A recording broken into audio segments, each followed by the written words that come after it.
Hello friends, good evening. और मेरी आवाज आप तक क्लियरली आ पा रही है क्या? जरा मुझे बताइए प्लीज। और without wasting any further time आज का सेशन स्टार्ट करते हैं। सो कैटेगोरिकली मैं कहना चाहता हूँ कि ये जो कॉल है ये एक्चुअली सिल्वर मेंबर्स जो है ओल्ड और जो न्यू कम्युनिटी है उनके जो पेड मेंबर्स है उनके लिए होता है every Friday. Jan second week से हमने ये थर्ड वीक से हमने ये स्टार्ट किया था। सो ये मैं 31 मार्च तक सबके लिए ओपन कर रहा हूँ। सो आप जो भी मैं इनवाइट भेजता हूँ वो आपके फ्रेंड्स को आप भेज सकते हो। 31 मार्च तक ओपन रखने का रीजन ऐसा है कि मैं थोड़ी चेंजेस ला रहा हूँ मेरी जो कम्युनिटी है उसमें। सो तब तक के लिए ये मैं सबके लिए ओपन रखने वाला हूँ। सो विदाउट वेस्टिंग टाइम आज का सेशन स्टार्ट करते हैं। सो मेरी आवाज आप तक क्लियरली आ पा रही है क्या? जरा चैट बॉक्स में डालिए प्लीज।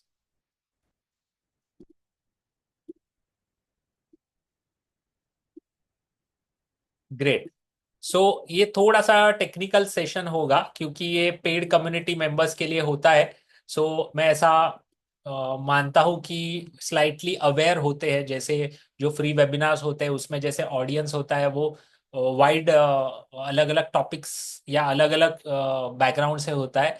लेकिन यहाँ पे थोड़े से फाइनेंस के बारे में इंटरेस्ट रखने हुए वाले लोग रहते हैं। सो इसके लिए मैं ओपन थोड़ी सी टेक्निकल बातें करने वाला हूँ। So end of the session कुछ क्वेश्चन एंड आंसर हम करेंगे। So sorry but your returns are at risk, here is my biggest concern.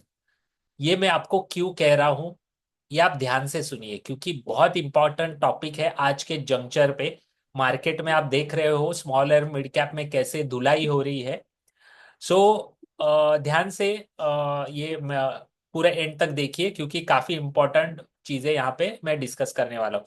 Normal disclosure है, एज पर सेबी गाइडलाइंस मुझे अलाउड नहीं है किसी को भी गाइड करना कोई स्टॉक के बारे में या कोई म्यूचुअल फंड स्कीम के बारे में। अगर आपको कोई भी एक्शन लेना है आपके पोर्टफोलियो के ऊपर ये वेबिनार सुन के तो आप आपके फाइनेंशियल एडवाइजर को पहले कंसल्ट कीजिए।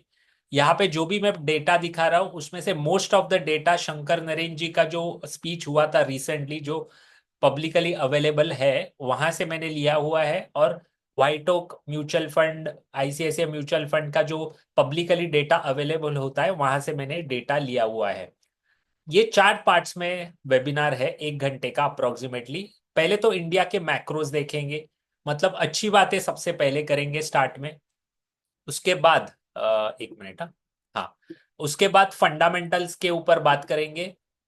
उसके बाद 4 कंसर्न्स क्या है मेरे ये मार्केट के बारे में जिसके बारे में आपको अवेयर होना चाहिए और सॉल्यूशन क्या है उसके बारे में बात करते हैं। सो अच्छी चीजों से स्टार्ट करते हैं। इंडिया के मैक्रो, इंडिया के मैक्रोज वर्ल्ड में सबसे बेस्ट मैक्रो है। ऐसे इंडिया के मैक्रोज कभी भी नहीं थे, मतलब इतनी अच्छी बैलेंस शीट, इतनी अच्छी चीजें इंडिया के लिए लास्ट 75 ईयर्स के हिस्ट्री में कभी भी नहीं हुई थी।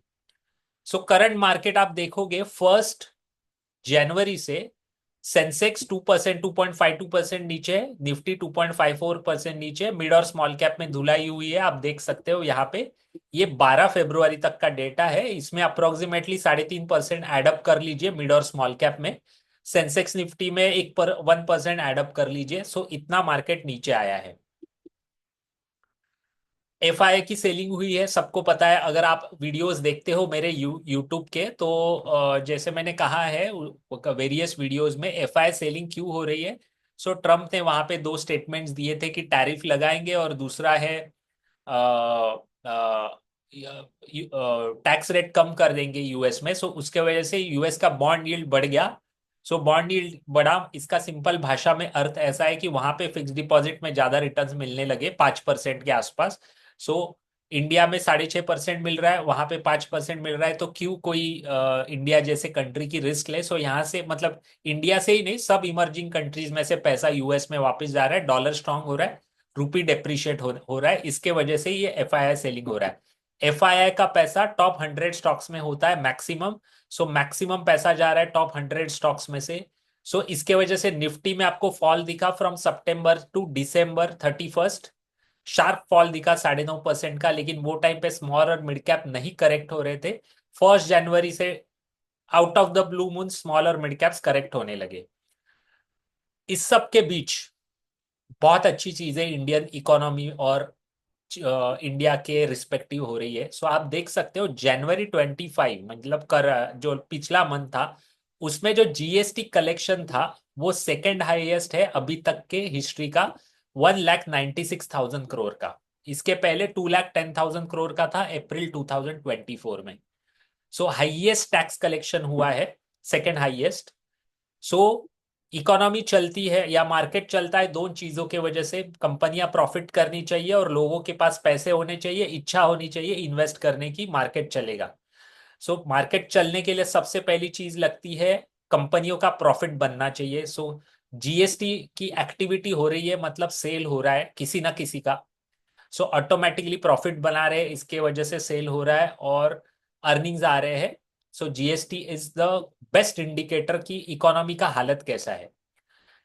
लास्ट क्वार्टर का, Q3 का रिजल्ट्स आउटस्टैंडिंग रिजल्ट्स है।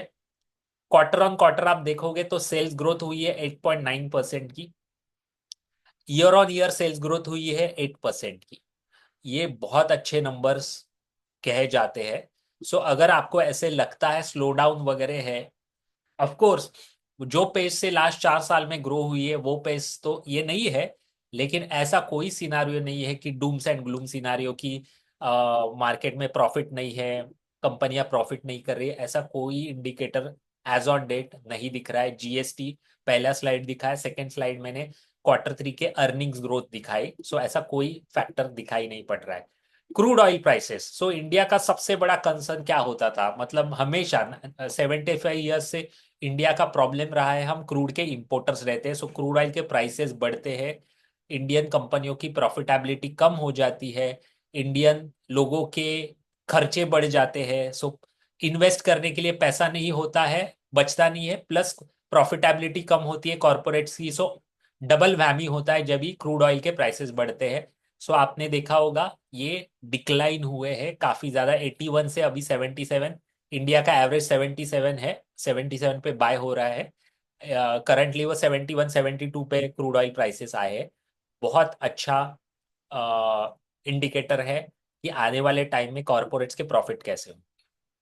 इन्फ्लेशन कम हुआ है, अक्टूबर के महीने में 6.21 था, वो डिक्लाइन होके 4.31। सो इन्फ्लेशन का सिंपल कॉम्प्लिकेशन में नहीं जाते, सिंपल मैं कहता हूँ आपको कि अगर आपका इनकम है XYZ, उसमें से अगर आप महंगाई के ऊपर ज्यादा खर्चा होता है तो आपका इन्वेस्ट के लिए इन्वेस्टिबल सरप्लस कम रहता है। सो ऑटोमेटिकली आप इन्वेस्ट कम करोगे। सो इन्फ्लेशन कम हुआ है, सो लोग ज्यादा खरीदी करेंगे, इन्वेस्ट ज्यादा करेंगे। सो ये अच्छी बात मानी जाती है। प्लस अगर ये इन्फ्लेशन बिटवीन 4 to 6% के आसपास रहता है, समझ लीजिए इंडियन इकोनॉमी ऑप्टिमम लेवल पे चलती है। सो आरबीआई हमेशा ट्राई करती है कि ये इन्फ्लेशन 4 to 6% के बीच में चला रहे। रेट कट किया है ऑलमोस्ट 2 साल के बाद आरबीआई ने। सो आपने सुना होगा 7 फरवरी को किया है। सो होम लोन मुझे मैंने देखा नहीं है होम लोन के रेट्स कम हुए कि नहीं, लेकिन अगर आपके ऊपर होम लोन है तो रेट्स कम के करके लेना चाहिए आपको। सो आपका पैसा बचेगा उसमें। सो ऑटोमेटिकली पैसा बचेगा तो आप ज्यादा खर्चा करोगे, कंपनियों की प्रॉफिटेबिलिटी बढ़ेगी। और एक कंसर्न क्या हुआ करता था कि इंडिया के मतलब अगर अभी पॉलिटिकल सीजन चालू है। सो महाराष्ट्र में रिसेंटली इलेक्शंस हुए थे, दिल्ली में अभी हुए हैं थे, 6 7 महीने के बाद बिहार में होंगे। सो कर्जा काफी स्टेट गवर्नमेंट्स के ऊपर है और सेंट्रल गवर्नमेंट के ऊपर है, लेकिन क्या ये कंसर्न ही है। सो आप जीडीपी के कंपैरेटिवली डेट टू जीडीपी देखोगे, सेंट्रल गवर्नमेंट और स्टेट गवर्नमेंट का मिला के तो 84 है, मतलब GDP debt to GDP ratio, ये बुरा नहीं है, ये आपको समझना पड़ेगा। यूएस जापान का वगैरह आप देखोगे, वेस्टर्न वर्ल्ड का देखोगे तो ये बहुत ज्यादा हेवाई है, लेकिन इंडिया का अंडर अंडर कंट्रोल है। सो कोई कंसर्निंग बात नहीं है। प्लस सेंट्रल गवर्नमेंट का डेट टू जीडीपी की 61% था, क्योंकि कोविड के टाइम पे गवर्नमेंट को डेट लेके खर्चा करना पड़ रहा था, क्योंकि बाकी इकोनॉमी में कॉरपोरेट्स और इंडिविजुअल्स खर्चा करने की कैपेसिटी नहीं रखते थे। सो 61.1% पे गया था, ये 56% पे आया है। अगर इंडिया की इकोनॉमी 6 7% से ग्रो होती है फॉर नेक्स्ट 5 ईयर्स, तो बाय 2030 ये debt to GDP central government का अप्रोक्सीमेटली 48-49% पे आएगा। ये बहुत अच्छी चीज हो जाएगी इंडियन इकोनॉमी के लिए।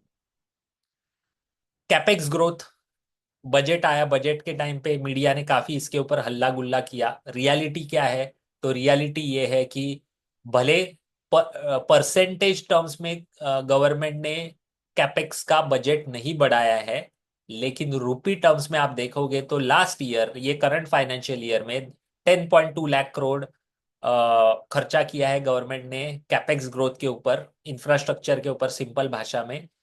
नेक्स्ट ईयर का टारगेट 11.2 है। सो इंक्रीज हो रहा है, काफी अच्छा बजट। सो ये भी एक अच्छा है चीज इकोनॉमी के लिए। 8 पे कमीशन लागू होने वाला है 1 जनवरी 2026 से। सो इसका भी कंजम्पशन के ऊपर पॉजिटिव इम्पैक्ट आएगा।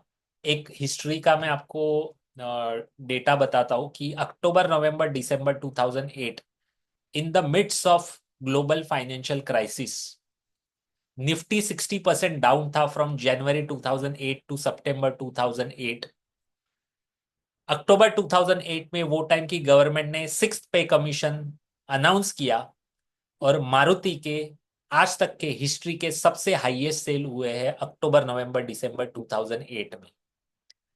ये 8 पे कमीशन लागू होने वाला है 1 जनवरी 2026 से। सो इसका कंजम्पशन के ऊपर इम्पैक्ट आएगा। सो पॉजिटिव चीजें मैंने आपको बताई है इंडियन इक्विटीज के मार्केट के बारे में। ओवरऑल इंडिया में डूम एंड ग्लूम सिनारियो नहीं है, ये आपको समझना पड़ेगा, पॉजिटिविटी माइंड में रखनी पड़ेगी। अभी आते हैं कंसर्न्स के ऊपर।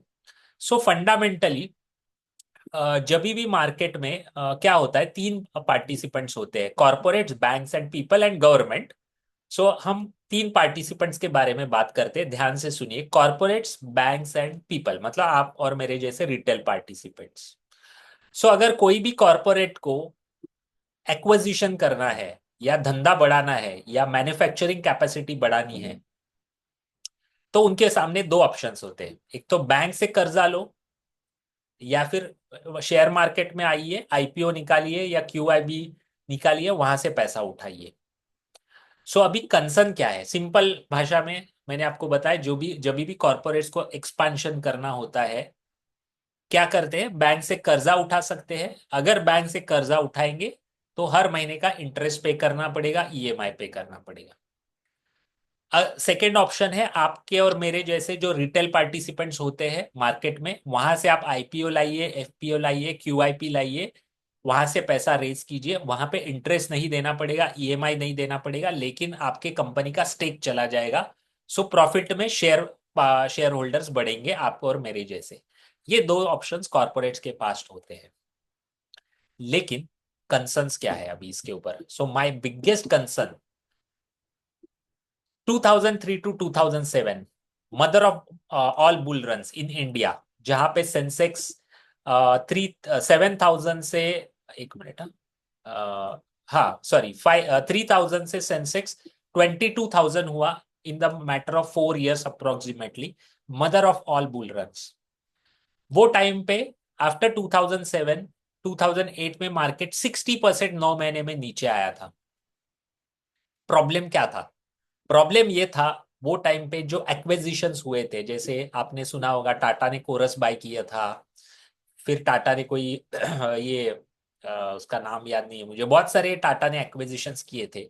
सो वैसे बहुत सारे कॉर्पोरेट्स ने एक्विजिशंस किए थे, जो कि गलत साबित हुए थे। लेकिन वो गलत साबित, मतलब एक्सपांशन भी किए, काफी किए थे। डीएलएफ, यूनिटेक वगैरह ऐसे रियल एस्टेट कंपनियों ने वहां पे लैंड बैंक लिया था, और लैंड बैंक प्लेज करके बैंकों ने लोन दिया था। सो इसके लिए जो पैसा लगता है एक्सपांशन और एक्विजिशंस के लिए, बैंक से पैसा उठाया था। और ये एक्विजिशन जहां पे रॉन्ग हो गए, एक्सपांशन जहां पे रॉन्ग हो गए, बैंकों का एनपीए प्रॉब्लम चालू हो गया। सो टू मच बोरोइंग हुआ, बैंकों ने भी बहुत ज्यादा पैसे दे दिए। सो बैंकों की बैलेंस शीट खराब हो गई, कंपनियों की बैलेंस शीट खराब हो गई, मार्केट क्रैश हो गया 60% से। सिंपल लॉजिक मैं आपको बता रहा हूँ। इन्वेस्टर ने पैसा गवाया, जो वो स्टॉक्स में इन्वेस्टेड थे, बैंकिंग स्टॉक्स में इन्वेस्टेड थे, वो यूनिटेक, डीएलएफ जैसे कंपनियों में इन्वेस्टेड थे, उन्होंने शेयर्स में पैसे गवाए। ये प्रॉब्लम था बिटवीन 2003 टू 2007। आज का प्रॉब्लम क्या है? आज का प्रॉब्लम ये है 2020 to 2024, companies who want to expand or do acquisition don't borrow from banks, they raise from IPOs। ये सबसे बड़ा प्रॉब्लम है। लास्ट 4 साल में कितने ज्यादा आईपीओ आए हैं। अभी तो मैंने आईपीओ देखना छोड़ ही दिया है लास्ट 2 साल से। सो मुझे पता नहीं है आईपीओ के कौन से फेल हो गए कौन से अच्छे हो गए। लेकिन पेटीएम का मैं आपको एग्जांपल देता हूँ। पेटीएम बैंक के पास नहीं गया, आपके और मेरे पास आया और धुलाई हो गई। एक एग्जांपल देता हूँ। गवर्नमेंट को पैसा चाहिए था, एलआईसी का स्टेक सेल किया। इतनी अच्छी कंपनी कही जाती है, लेकिन उसकी बैलेंस शीट बहुत बुरी है अकॉर्डिंग टू मी। लोगों को अच्छी लगती है लेकिन मेरे अकॉर्डिंगली वो बहुत बुरी है। स्टॉक का प्राइस देखिए, बहुत गिरा नहीं है, लेकिन एलआईसी के पॉलिसी में आपको 6% मिलते हैं, एलआईसी के स्टॉक में कितने मिले हैं? सो मुद्दा ये है, ये जो कॉरपोरेट्स है वो बैंक के पास नहीं जा रहे, आप और मेरे जैसे लोगों पे के पास आ रहे। ह्यूमंगस आईपीओज आ रहे हैं जिनकी कोई बैलेंस शीट नहीं है, जिनका कोई प्रोस्पेक्ट नहीं है। ऐसे कंपनियां आ रहे हैं और आप और मेरे जैसे रिटेल पार्टिसिपेंट आफ्टर 2020 इतने ज्यादा डीमैट अकाउंट खोले हैं। म्यूचुअल फंड्स में 2020 के पहले 1.5 करोड़ इन्वेस्टर्स थे 40 साल में। 2020 के बाद नए 3.5 करोड़ इन्वेस्टर आए जिनको पता नहीं है मार्केट कैसे चलता है, फॉल होता है, साइडवेज रहता है। स्कैम्स देखे नहीं है, एक्सपीरियंस किए नहीं है, ऐसे लोग पैसा इन्वेस्ट कर रहे हैं left right and centre IPOs में, एसएमई आईपीओज में।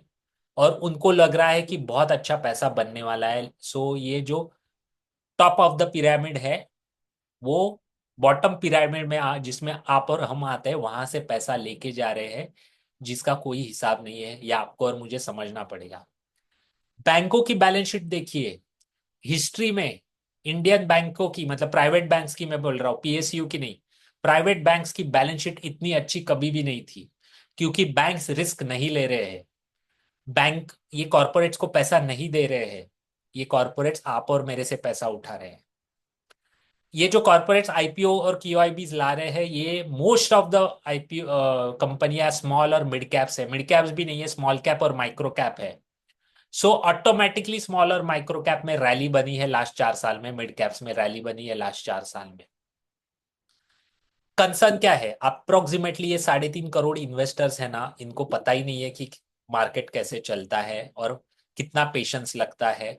ये सिर्फ यूट्यूब वीडियो देख के इन्होंने स्टार्ट किया है और इन्होंने सिर्फ रैली देखा है, डिफेंस में रैली देखा है। एचडीएफसी डिफेंस फंड में 1 साल में 150% के रिटर्न्स आए। So risk is taken by individual investors like you and me. SME IPO, small cap, micro cap. YouTube खोलिए, अगर आप इन्वेस्टिंग के बारे में यूट्यूब वीडियोस देखते हो तो कितने वीडियोस आप देखोगे जहां पे, सॉरी, एडवर्टाइजमेंट्स आप देखोगे जहां पे ऑप्शन सेलिंग, ऑप्शन बाइंग के ऊपर आते हैं। आप में से बहुत सारे लोग करते होंगे। आपको समझना पड़ेगा ये ऑप्शन बाइंग सेलिंग ये सब करना आपके जैसे रिटेल इन्वेस्टर का काम नहीं होता है। मैं उसका एक एग्जांपल भी देता हूँ क्यों ऑप्शन सेलिंग में पैसा नहीं बनने वाला है। अगर मैं भूल गया तो आप मुझे याद दिलाइए, मैं आपको एग्जैक्टली बताता हूँ कि ऑप्शन सेलिंग में पैसा क्यों नहीं बन सकता है। सो ये सबसे बड़ी कंसर्न है मेरी, कि आपको, और ये आपको पता भी है क्या कि आपके साथ ये खेल हो रहा है। सो इंडियन बैंकिंग सिस्टम देखिए कितना स्ट्रांग है। ब्लू कलर का ग्राफ दिखा रहा है, चार्ट दिखा रहा है कि 2019 के पहले कितना लिवरेज था। लिवरेज मतलब जितना लिवरेज कम होगा बैंक, उतनी बैंक की बैलेंस शीट अच्छी रहेगी। ग्रीन कलर लाइन मतलब पोस्ट कोविड एरा में बैंकों का लिवरेज कितना था। सो पूरे वर्ल्ड में इंडिया एक ऐसा कंट्री है जहां पे pre Covid pre Covid world में, मतलब प्री कोविड टाइम में बैंक ज्यादा लिवरेज थे और पोस्ट कोविड टाइम में कम लिवरेज्ड है। आपको समझना पड़ेगा ये चीज। अभी लोग ये जो 3.5 करोड़ इन्वेस्टर म्यूचुअल फंड के मैं बोल रहा हूँ, डायरेक्ट इक्विटीज का तो मैं हिसाब ही नहीं कर रहा हूँ। म्यूचुअल फंड के डायरेक्ट इक्विटीज के जो इन्वेस्टर्स है, कहाँ पे पैसा इन्वेस्ट कर रहे हैं। सो कहा जाता है कि मार्केट नीचे जाता है खरीदना चाहिए। सो खरीदी तो कर रहे हैं। अक्टूबर में 40,000 करोड़, नवंबर में 35,000 करोड़, दिसंबर में 41,000 करोड़, जनवरी में 39,000 करोड़। मतलब दिन का 2,000 करोड़ आप और मैं इन्वेस्ट कर रहे हैं ये मार्केट में। अच्छी बात है। प्रॉब्लम है कहाँ पे इन्वेस्ट कर रहे हैं। यहाँ पे आप देखिए स्मॉल और मिड कैप्स में पैसा कितना जा रहा है। 5,000 करोड़ जनवरी में गया है स्मॉल कैप्स में, मिड कैप्स में भी गया है अप्रोक्सीमेटली 5,000 करोड़। क्या ये सही है?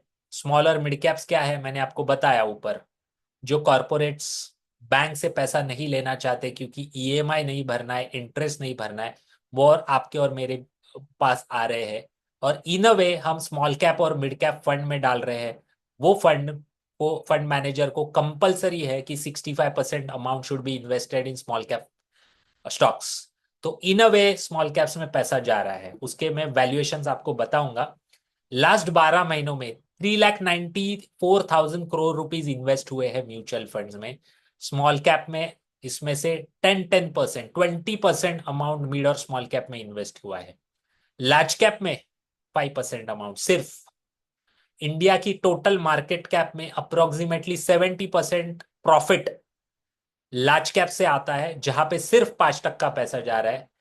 बाकी के बचे हुए कंपनी, लार्ज कैप कंपनियां मतलब टॉप 100 कंपनियां, बाकी की बची हुई 6,900 कंपनियों का प्रॉफिटेबिलिटी, प्रॉफिट आफ्टर टैक्स 30% होता है, उसमें 20% पैसा जा रहा है। आपको समझना पड़ेगा। ये तो सिर्फ फंड्स है। बाकी आप थीमेटिक फंड्स में देखोगे तो 40, सो थीमेटिक में भी सब स्मॉल, ये डिफेंस विफेंस में ही पैसा गया है लास्ट एक साल में। आपको समझना पड़ेगा। ये कंसर्न नंबर 1 थी। सेकेंड कंसर्न क्या है? ये जो इन्वेस्टर इन्वेस्ट कर रहे हैं इनको स्टोरी बोला गया है मेरे जैसे म्यूचुअल फंड डिस्ट्रीब्यूटर से, स्मॉल कैप में एसआईपी कीजिए, लॉन्ग टर्म में अच्छा पैसा बनेगा। अभी लॉन्ग टर्म का डेफिनेशन आप ही मुझे चैट बॉक्स में बताइए आपके हिसाब से क्या होता है। पहले मैं स्टैटिस्टिक्स बताता हूं। बिटवीन 1995 से 2002 अगर आप Sensex index fund, Nifty index fund में इन्वेस्ट करते तो निगेटिव रिटर्न्स होते आपके। 7 साल की एसआईपी 1994 से 2000। बाला साहब जी ने कहा है 15 to 20 से लॉन्ग टाइम। मैं आपको इसका एग्जांपल देता हूँ लॉन्ग टर्म का एग्जांपल क्या है। 94 से 2004 टू 8 साल मिड कैप फंड में आप एसआईपी करते अक्रॉस द बोर्ड। वहां वो टाइम पे ज्यादा मिड कैप फंड्स थे नहीं, 3-4 ही होंगे, 2-3 ही होंगे। अगर एसआईपी करते 8 साल, आपके रिटर्न्स बिग निगेटिव थे। 2006 से 2013। हाँ, और एक मैं स्टैटिस्टिक्स बताना चाहता हूँ। ये 1995 और 94 क्या नंबर क्यों है ऐसा? बिटवीन 93, 94, 95, ये यहाँ पे वो 4 साल में, वो 3 साल में 4,000 कंपनियां इंडियन स्टॉक मार्केट में लिस्ट हुई। लास्ट 4 साल में 2020 के बाद तो 4,000 तो 100% नहीं हुई हुई होगी। लेकिन आप इमेजिन नहीं कर सकते हो कि आईपीओ बूम था बिटवीन 93, 94, 95।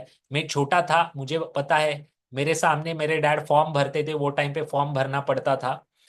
4,000 कंपनियां लिस्ट हुई।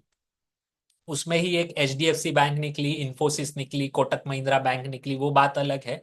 लेकिन बाकी के कंपनियों का क्या हुआ? कितने कंपनियां आज चालू है मुझे पता नहीं। आफ्टर मेरे फादर की डेथ 2002, उसके बाद हमने काफी सारे ऐसी रद्दी निकाली। सब पेनी स्टॉक्स थे, उसमें से बहुत सारी कंपनियां गायब हो चुकी थी। ये आपको समझना पड़ेगा।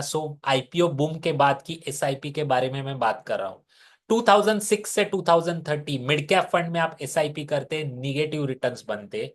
मैंने खुद की है 2007 से। मैं आप मेरा पोर्टफोलियो बताऊंगा कभी कोई यूट्यूब वीडियो में, आप देखना। एक्चुअली ट्रुथ है ये, मैंने दिखा हुआ है मेरे एसआईपी में। मैं आपको कॉन्फिडेंटली बता सकता हूँ। आप ब्राजील के इंडेक्स में इन्वेस्ट करते लास्ट 10 साल से, जो ब्रिक कंट्री है, आपके रिटर्न्स बिग निगेटिव होते हैं।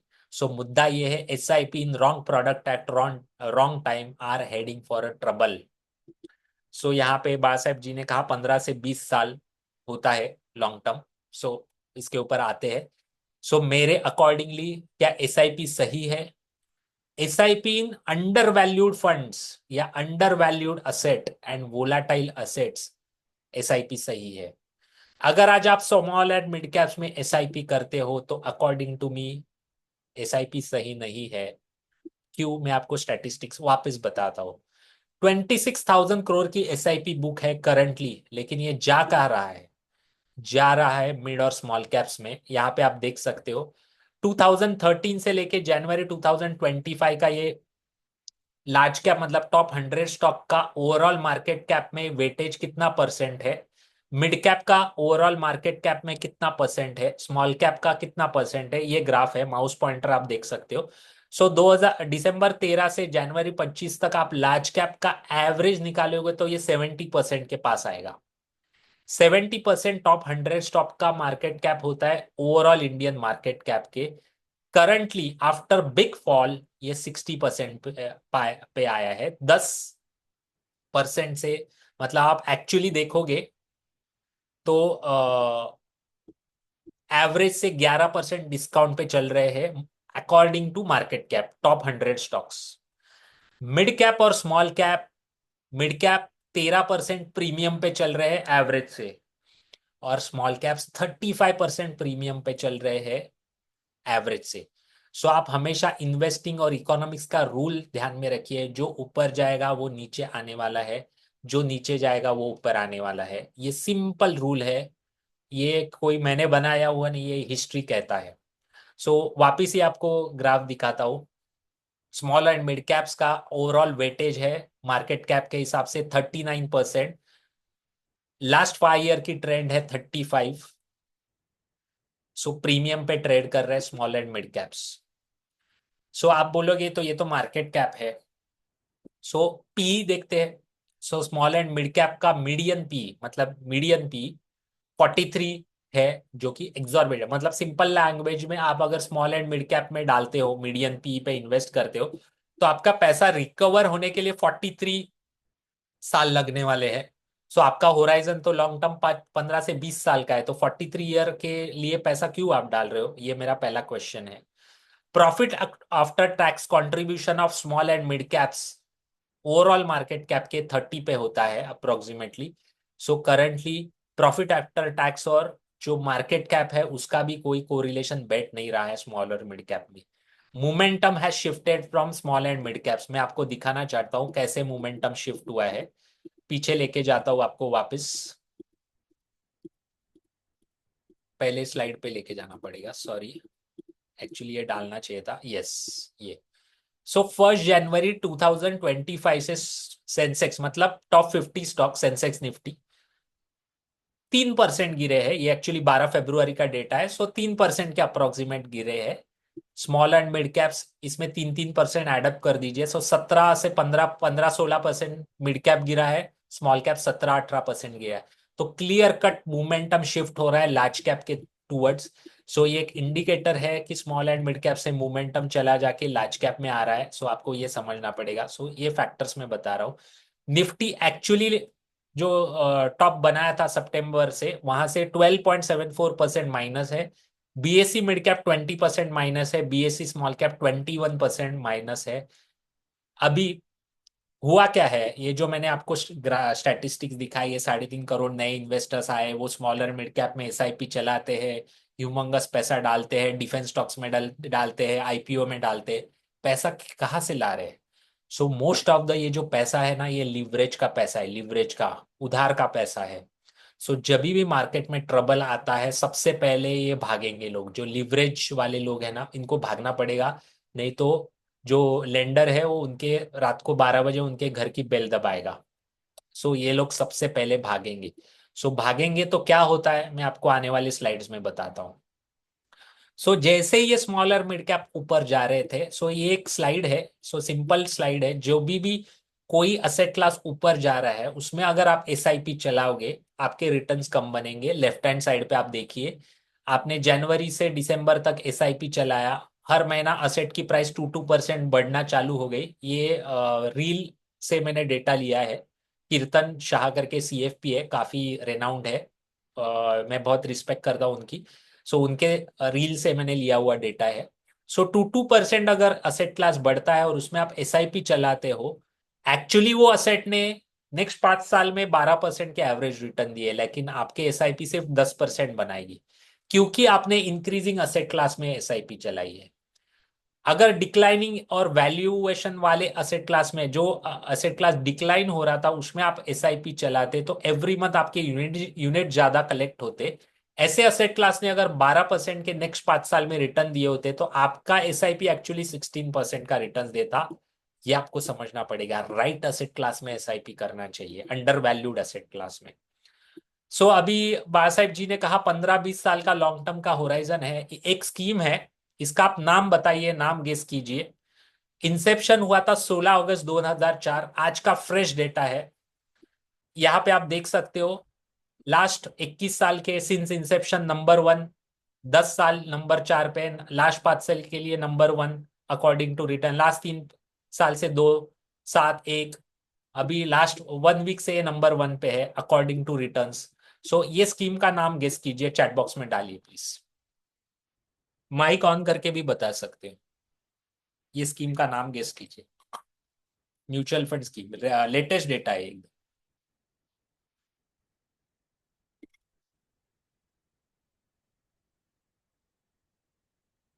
आई होप मेरी आवाज आप तक आ रही है प्रॉपर, या मैं कनेक्ट कर पा रहा हूँ प्रॉपरली आपको।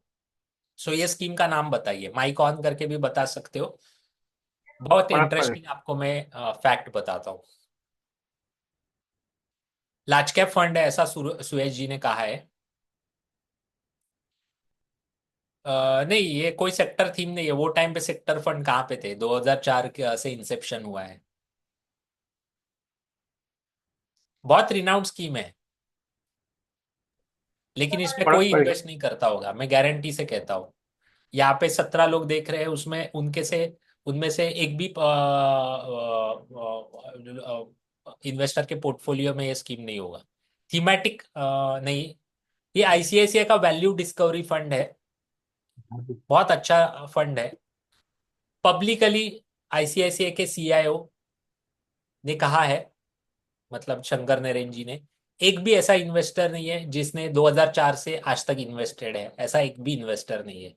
सो 15-20 साल की हम बात करते हैं, कोई लॉन्ग टर्म वगैरह इन्वेस्टर होता नहीं है। मैं आपको फैक्ट बता रहा हूँ, 2007 से मैं इन्वेस्ट कर रहा हूँ एसआईपी में। मैंने भी कोई एसआईपी 2007 से कंटिन्यू नहीं की है, क्योंकि हमारा लाइफ स्ट्रेट लाइन में नहीं जाता है, अप्स एंड डाउन्स होते हैं, हम इमोशनल होते हैं, कुछ खर्चे आते हैं जो अवॉइड नहीं कर सकते। सो ऐसा ये सब फिजूल की बातें हैं। बुल मार्केट जब भी होता है, लॉन्ग टर्म एसआईपी मतलब एसआईपी चलती है। जब भी करेक्शन आता है, साइडवेज होता है, तकलीफें आती है और पैसा निकलता है। सो एसआईपी लॉन्ग टर्म ऐसा कोई करता नहीं है। सो मुद्दा है, I have been invested since 2000 but stopped after 2018। So मैं आपको फैक्ट बताता हूँ, ये ICICI value discovery fund between 2008 से 2012, ये फंड में कोई इन्वेस्ट नहीं करता था।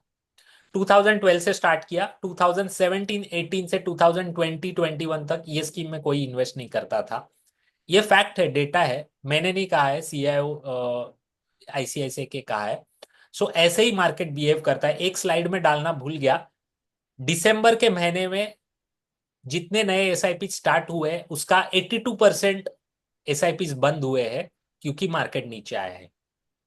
सो मुद्दा ये है, लॉन्ग टर्म वगैरह आप छोड़िए, आने वाले 3 साल में क्या होता है उसके ऊपर आपकी इन्वेस्टिंग स्ट्रेटजी बनाइए। प्लान आपका नेक्स्ट 20 साल का होना चाहिए, लेकिन डिसीजन मेकिंग 3 साल के से ही करना चाहिए अकॉर्डिंग टू मी। ये मेरा सोच है। मेरी एसआईपी 2007 से अब तक कंटिन्यू है। ग्रेट। अगर ये आपने किया है, बहुत सही है, नो डाउट अबाउट इट, मतलब ग्रेट। लेकिन ऐसे कितने लोग होते हैं, ये मेरा क्वेश्चन है, बहुत कम लोग होते हैं। सो एक्चुअली ये स्टोरी भी है, एक निप्पॉन का एक मतलब रिलायंस, निप्पॉन पहले रिलायंस था, तो रिलायंस का एक ग्रोथ फंड है, 1997 से स्टार्ट हुआ है। तो उन्होंने 2017 में कुछ तो उनका ऐसा था कि 10,000 रुपए जिन्होंने 1997 में इन्वेस्ट किए इनिशियली, वो टाइम पे तो एसआईपी का कॉन्सेप्ट था नहीं, तो लमसम इन्वेस्ट होते थे, तो जिन्होंने 10,000, सो 1997 में 10,000 मतलब आज के 5 लाख के हिसाब, वो टाइम के ये आज के 5 लाख के हिसाब से हो सकते थे। सो 10,000 जिसने भी इन्वेस्ट किए थे, सो ऐसे कितने लोग थे टिल 2017 तक बने रहे, क्योंकि 10,000 के हो गए थे वो टाइम पे, आई गेस 1 करोड़। ऐसा ही कुछ हिसाब था।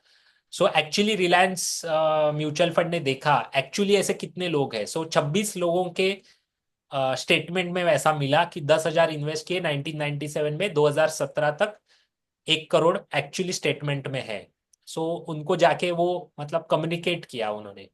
सो 26 में से 22 लोग मर चुके थे, 5 लोग जिंदा थे। उसमें से 3 लोगों को पता ही नहीं था कि ऐसा कोई 1997 में मैंने 10,000 रुपए इन्वेस्ट किया है। 2 ही लोग ऐसे थे कि एक्चुअली पता था कि मैंने 1997 में 10,000 इन्वेस्ट किए, क्योंकि वो टाइम पे पैन कार्ड, ईमेल आईडी वगैरह कुछ होता नहीं था। सो ऐसे टाइम पे मैंने इन्वेस्ट किया और आज मेरा 1 करोड़ का पोर्टफोलियो है। ऐसे सिर्फ 2 लोग थे। सो एक्चुअली बहुत रेयर ये फिनोमिनन है, ये आपको समझना पड़ेगा। So my biggest concern number 3, valuations, liquidity, taxation, cost. ये 4 चीजों के ऊपर हमने ध्यान देना चाहिए। सैडली म्यूचुअल फंड में इन्वेस्ट करने के टाइम पे वैल्यूएशन कोई देखता नहीं है, सिर्फ देखता है लॉन्ग टर्म एसआईपी चलाओ, हमारे 15-20% रिटर्न बन जाएंगे। लिक्विडिटी तो आउट ऑफ क्वेश्चन है। लिक्विडिटी के बारे में तो हम सोचते ही नहीं है। हमें लगता है कि मैं बटन दबाऊंगा 2 दिन के बाद पैसे आएंगे। इसके बारे में मैं आज स्ट्रेस करने वाला हूं, वही मेरा कंसर्न है। टैक्सेशन को साइड में रखते हैं, यूनिफॉर्म टैक्सेशन है। कॉस्ट को भी साइड में रखते हैं। सो ये 2 पॉइंट के बारे में हम बात करते हैं। वैल्यूएशन के बारे में मैंने बात किया, स्मॉलर मिड कैप्स। लिक्विडिटी के बारे में बात करते हैं। सो आप में से कितने लोगों को ऐसे लगता है कि आप बटन दबाओगे और म्यूचुअल फंड का पैसा 2 दिन में आ ही जाएगा आपके अकाउंट में? जिनको लगता है यस, चैट बॉक्स में डालिए यस। सेबी का रूल है, अगर आप म्यूचुअल फंड में पैसा निकालते हो तो T+2 में आना चाहिए पैसा, मतलब ट्रांजैक्शन जो दिन करोगे 2 दिन में अकाउंट में पैसा आना चाहिए। सो आप में से कितने लोगों को लगता है कि ये ऐसा ही होता है?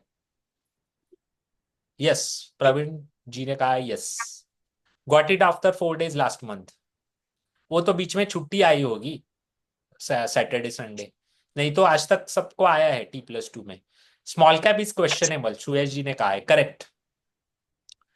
सो ये सेबी को पता चला कि ये कंसर्न हो सकता है। सो जनवरी टू मार्च 2024 में सेबी ने एक नया डिस्क्लोजर लाया।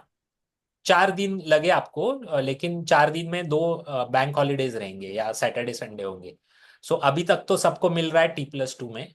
सो सेबी को ये रिस्क समझ में आया। सो मार्च 24 से उन्होंने एक नया रूल्स चालू किया है। एवरी 15 को जो भी स्मॉलर मिड कैप फंड्स है उनको ये डेटा देना पड़ेगा, स्ट्रेस टेस्ट डेटा। सो आप में से कितने लोग ये चेक करते हैं stress test data before investing in small cap? ये बड़ा क्वेश्चन है। आप लोगों को छोड़ दीजिए। जो 3.5 crore investor smaller mid cap में भर भर के पैसा डाल रहे हैं, इनको क्या ये स्ट्रेस पता है और इसका सिग्निफिकेंस क्या है? ऑन टॉप ऑफ इट मैं बोलता हूं, मेरे जैसे जो डिस्ट्रीब्यूटर्स है, जो स्मॉलर मिड कैप सजेस्ट कर रहे हैं लोगों को, क्या इनको ये रिस्क पता है? मैं आपको अभी बहुत अच्छे आपको नंबर्स दिखाता हूँ। HDFC small cap fund 31,000 crore का AUM है as on date. Latest data AMFI के साइट से मैंने निकाला हुआ है, जनवरी 2025 का। अगर 50% पोर्टफोलियो बेचना है, मतलब 15,000 करोड़ की सेलिंग करनी है, 2 महीने लगेंगे, 2 महीने। इसमें से अगर 6.5 करोड़ की सेलिंग, हाँ यस, 6.5 करोड़ का मतलब 25% पोर्टफोलियो अगर बेचना है, 1 महीना लग जाएगा, 1 महीना। और टॉप 10 इन्वेस्टर्स जो स्कीम में है, 31,000 करोड़ के स्कीम में, AUM में जो टॉप 10 इन्वेस्टर्स है, उनके पास 600 करोड़ रुपए की इन्वेस्टमेंट है HDFC स्मॉल कैप फंड में। सो इसका सिग्निफिकेंस आप समझिए। सिंपल एग्जांपल आपको देता हूं। आपका एक फ्लैट है पुणे में, मैं सिर्फ एग्जांपल के लिए दे रहा हूं। पुणे में आपको फ्लैट है, आपके बेटे को आपको US भेजना है और अर्जेंटली आपको बेचना है। सो आपके बाजू वाले ने 2 महीने पहले बेचा था वो फ्लैट 1,50,00,000 में। आपको पता नहीं था, आपने कुछ तैयारी नहीं की और आपके बेटे को तुरंत 15 दिन में आपको US भेजना है, उसके लिए पैसे चाहिए, फीस भरना है, 1 करोड़ रुपए चाहिए। सो आपको वो फ्लैट बेचना पड़ रहा है, ऐसा मान के चलते हैं। 1.5 करोड़ का फ्लैट बाजू वाले ने बेचा है, आपको अर्जेंट 15 दिन में बेचना है, तो 1.5 करोड़ में नहीं बिकेगा वो, आपको प्राइस कम करनी पड़ेगी। अगर फिर भी बायर नहीं मिला, और कम करनी पड़ेगी। HDFC स्मॉल कैप में ये हो सकता है, ये आपको समझना पड़ेगा, क्योंकि पोर्टफोलियो लिक्विड नहीं है, बहुत टाइम लगेगा बेचने के लिए अगर क्रैश या करेक्शन है या फिर कोविड जैसा हुआ तो। सो जैसे ही ये बेचना चालू करेंगे, प्राइस गिरेगी। 31,000 करोड़ के शेयर्स है। सो बाकी के कैस्केडिंग इफेक्ट आएगा बाकी के स्मॉल कैप फंड्स के ऊपर, ये आपको समझना पड़ेगा। टॉप 10 इन्वेस्टर्स के पास 600 करोड़ रुपए की इन्वेस्टमेंट्स है। इसमें से अगर किसी का भी लिवरेज के लेके इन्होंने इन्वेस्ट किया होगा या जो भी है, इन्होंने बेचना चालू किया, आप इमेजिन कीजिए 600 करोड़ का माल बिकेगा स्मॉल कैप में, तो बाकी के फंड्स के ऊपर कितना परिणाम आ सकता है आप सोचिए। सो क्या ये जो 3.5 करोड़ इन्वेस्टर स्मॉल और मिड कैप में आशा लगाए बैठे हैं कि मेरे बहुत अच्छे रिटर्न्स बनेंगे 15-20% के, उनको ये रिस्क पता है क्या, ये मेरा क्वेश्चन है। निप्पॉन स्मॉल कैप देखिए, 57,000 करोड़ का फंड है। आधा पोर्टफोलियो खाली करने के लिए 36 डेज लगेंगे, 18 दिन लगेंगे, 25 ये करने के लिए, 25% पोर्टफोलियो खाली करने के लिए। अभी मैं आपको एक बहुत इंटरेस्टिंग बात बताता हूँ। आप में से जरा एक मुझे बताइए कि जब भी आप म्यूचुअल फंड में इन्वेस्ट करते हो कोई भी स्कीम में, सो कितने स्टॉक्स होते हैं on an average? On an average mutual fund scheme में कितने स्टॉक्स होते हैं? चैट बॉक्स में डालिए प्लीज। जब भी आप सब म्यूचुअल फंड्स में इन्वेस्ट करते हो तो आपको पता ही होगा, आपको पता होना चाहिए एवरेज कितने स्टॉक्स होते हैं। चैट बॉक्स में डालिए। सुयश जी ने कहा है 50 to 100। 100 तो बहुत ज्यादा हो गया एक्चुअली, लेकिन 50 to 100 बोल सकते। अमित शाह जी ने कहा है 50 to 70। बाला साहब जी ने कहा है 10 to 12। 10 to 12 स्टॉक्स के ऊपर म्यूचुअल फंड का पोर्टफोलियो बन ही नहीं सकता है। राहुल जी ने कहा है 30+। राजेशेखर सिन्हा जी ने कहा है 50 to 60। अभी इंटरेस्टिंग चीज बताता हूँ, यहाँ पे सिर्फ ध्यान रखिए। निप्पॉन स्मॉल कैप 57,000 करोड़ का फंड है। मैं आपको लेके चलता हूँ मेरे इस पे जरा। हाँ, आई होप दिख रहा है यहाँ पे। मनी कंट्रोल का मैंने खोला है, ये टैब खोला है। सो आप नीचे आइए, देखिए निप्पॉन स्मॉल कैप का खोला है। नंबर ऑफ स्टॉक्स देखिए कितने हैं। 233 स्टॉक्स है, 233 स्टॉक्स। स्मॉल कैप्स में 150+ होते हैं। आज तक तो नहीं थे, लेकिन लास्ट 3-4 महीने से है। एक ही फंड में है निप्पॉन स्मॉल कैप, 233 स्टॉक्स है।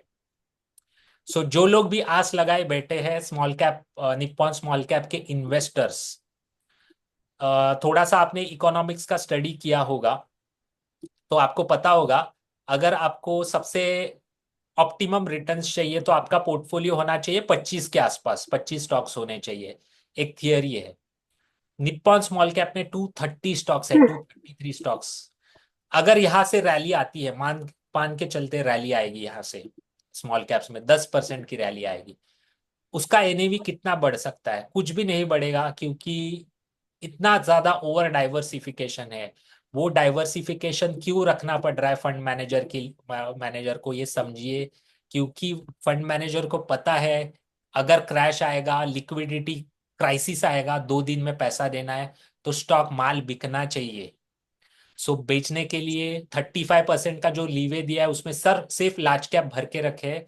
बाकी के 65% जो स्मॉल कैप रख रहे हैं उसमें इतना बड़ा टेल भर के रखा है। SBI स्मॉल कैप का भी यही हाल है। उसमें भी बहुत, आई गेस 150 कुछ स्टॉक्स है, मैंने देखे नहीं थे। सो ये रिस्क क्या समझते हैं 3.5 करोड़ इन्वेस्टर्स, ये मेरा कंसर्न है आज के टाइम पे। सो यस, इलिक्विड स्टॉक्स होते हैं, और अगर क्राइसिस आएगा तो और कैसे लिक्विडिटी प्रॉब्लम आ सकता है, मैं आपको और एक चीज बताता हूँ। सो आप में से कितने लोगों को पता है फ्रैंकलिन डेट म्यूचुअल फंड्स में एक कोविड के टाइम पे एग्जैक्टली 1 मंथ आफ्टर 24 अप्रैल को एक इशू हुआ था फ्रैंकलिन डेट म्यूचुअल फंड में? आप में से कितने लोगों को पता है? चैट बॉक्स में डालिए यस। यस, सुयश जी ने कहा यस, राहुल जी ने कहा यस। सो जिनको नहीं पता उनके लिए मैं आपको बताता हूँ। अगर आपको लगता है कि म्यूचुअल फंड में, जैसे डेट फंड में आप बटन दबाओगे तो एक दिन में पैसा आना चाहिए as per SEBI rule, equity funds में पैसा आना चाहिए, बटन दबाओगे तो 2 दिन में। फंड ऑफ फंड्स में आना चाहिए 3 दिन में। सो उनके लिए ये मैं आपको आर्टिकल बताता हूँ, ये 4 साल पहले का आर्टिकल है। Franklin fiasco happened and what we learn from it. तो हुआ क्या था, पोस्ट लॉकडाउन मतलब 23 मार्च 2020 के बाद debt market turn extremely volatile and illiquid. Of course, क्यों लोग इन्वेस्ट करेंगे या डेट में क्यों खरीदेंगे, कर्जा क्यों खरीदेंगे, क्योंकि या एफडी क्यों बनाएंगे, मैं तो कैश रखूंगा मेरे पास, क्योंकि मुझे तो पता नहीं अभी मेरे जॉब जाएगी नहीं जाएगी। कॉर्पोरेट्स का भी वैसे था, लिक्विडिटी रखी खुद के पास। सो डेट मार्केट इलिक्विड बना। मतलब थोड़ा टेक्निकलिटी में नहीं जाते, जो सिंपल है वो पढ़ के बताता हूं मैं आपको। There are only sellers, no buyers in the debt market. So सिर्फ सेलर्स थे, बायर्स कोई था ही नहीं।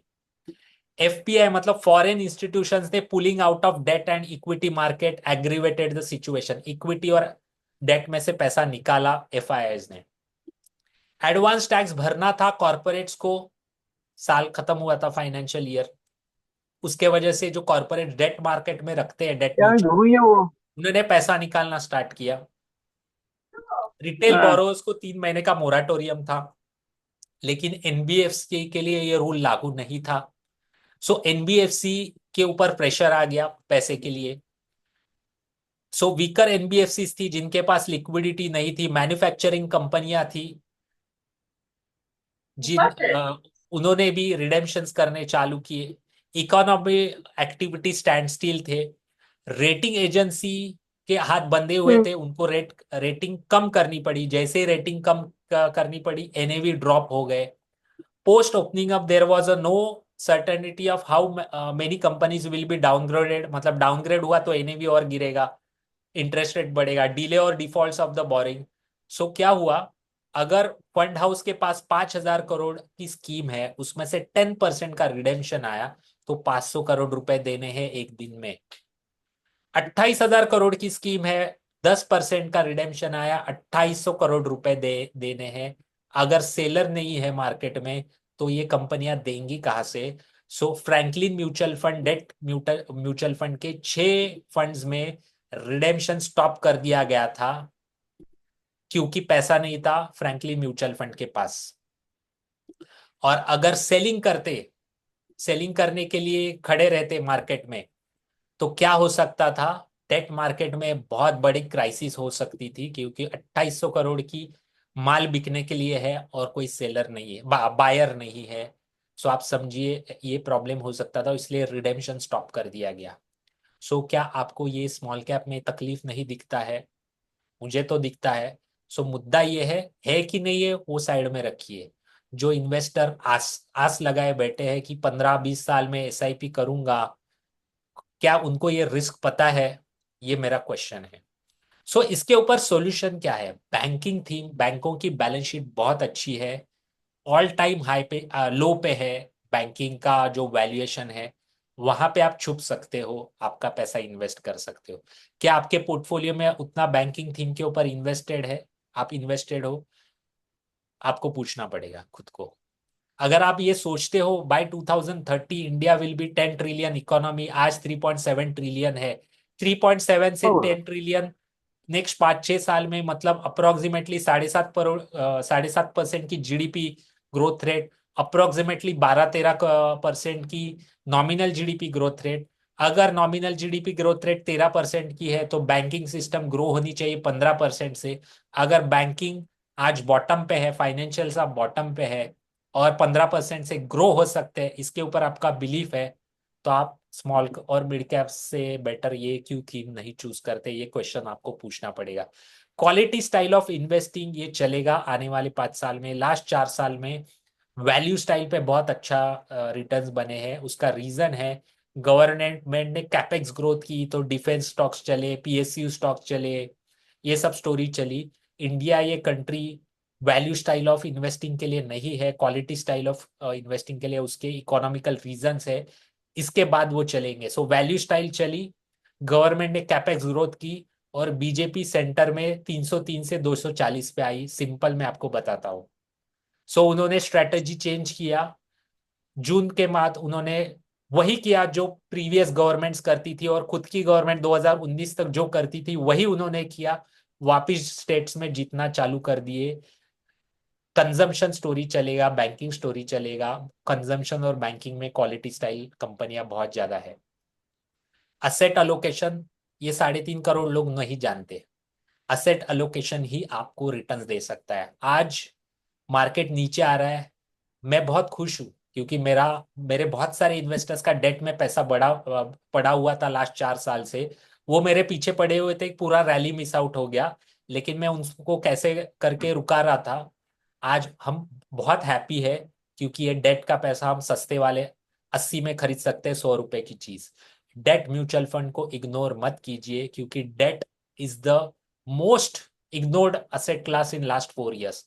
और जहां पे लोग इन्वेस्ट नहीं करते वहां पे रिटर्न जनरेट होते हैं हमेशा। आप देखिए, ये 15-20 साल के लिए मैं इन्वेस्ट करता हूँ या लॉन्ग टर्म में इन्वेस्ट करता हूँ, ये सब फिजूल की बातें है। अगर आपके पास फाइनेंशियल प्लान नहीं है तो एकदम मैं अथॉरिटी के साथ कहता हूँ, खुद के लाइफ के एक्सपीरियंस से मैं कह रहा हूँ, अगर आपके पास नेक्स्ट 15-20 साल का फाइनेंशियल प्लान नहीं है, ये आपको मार्केट बाहर निकालेगा, फ्रस्ट्रेट कर देगा। ऐसे पीरियड्स आएंगे जहां पे कुछ रिटर्न्स नहीं दिखेंगे, एफडी ज्यादा परफॉर्म करेगा और आपको मार्केट से बाहर निकाल देगा। आपकी लिक्विडिटी टाइट हो जाएगी। अगर फाइनेंशियल प्लान इन प्लेस नहीं है तो सबसे पहले फाइनेंशियल प्लान बनाइए। Without financial plan direct equities में आप कीजिए, रिटर्न्स के पीछे भागिए, लॉन्ग रन में रिटर्न्स नहीं बनते। Invest with year 3 year view, बाकी सब छोड़ दीजिए। 10 साल, 15 साल, 2047 अमृत काल वगैरह। नेक्स्ट 3 साल में क्या होता है, अकॉर्डिंगली आपका पोर्टफोलियो पोजीशन करने की कोशिश कीजिए।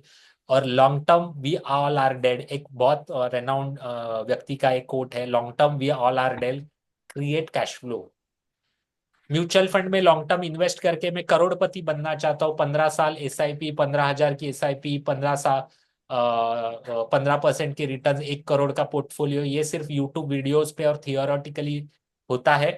कैश फ्लो क्रिएट करना जरूरी है। एक्चुअली ये कैश फ्लो कैसे क्रिएट कर सकते हैं, इसके ऊपर ये वेबिनार करने वाला था, लेकिन ड्यू टू लास्ट वीक की जो मार्केट में चीजें हुई उसके लिए ये टॉपिक मैंने चूज किया। सो नेक्स्ट वीक में कैश फ्लो कैसे क्रिएट करते हैं उसके ऊपर मैं बात करने वाला हूँ। सो आज का यहाँ पे सेशन मेरा कंक्लूड होता है। सो आपको कोई क्वेश्चन पूछने हैं तो आप पूछ सकते हो, माइक ऑन करके प्लीज।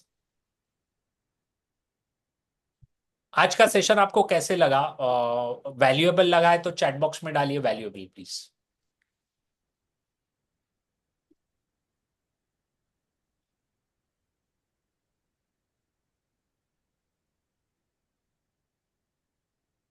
यस।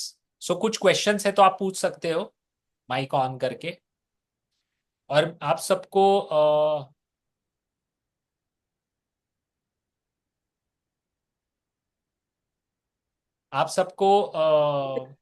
रिक्वेस्ट करूंगा, यूट्यूब सब्सक्राइब कीजिए। यूट्यूब के ऊपर मैं ड्यूरिंग द वीक डालता हूँ वीडियोस जो मुझे लगते हैं, मेरी सोच को लगते हैं इसके इसके ऊपर। सो आप उसमें भी कनेक्टेड रह सकते हो मेरे साथ। कोटक पायोनियर फंड, एक्चुअली मैंने आपका कमेंट पढ़ा यूट्यूब वीडियो में, आपके देखा था। एक्चुअली मैं कोटक के फंड सजेस्ट नहीं करता हूँ, सो इतना मुझे पता नहीं है। सो मैं स्टडी करके बताऊंगा उसको, कोटक पायोनियर फंड के बारे में आपको। आई गेस वो मिड कैप फंड हो सकता है, ऐसा मुझे लगता है, लेकिन एग्जैक्टली मुझे पता नहीं है, क्योंकि कोटक के मैं सजेस्ट नहीं करता हूँ किसी को। वैल्यू डिस्कवरी में कितने स्टॉक्स है? वैल्यू डिस्कवरी में 70-80 स्टॉक्स होंगे। Value style of investing follow करते हैं वो, सिंपल। और कॉन्ट्रा स्टाइल है पूरी इन्वेस्टिंग की। शंकर नरेन 2006 से है उसके फंड मैनेजर।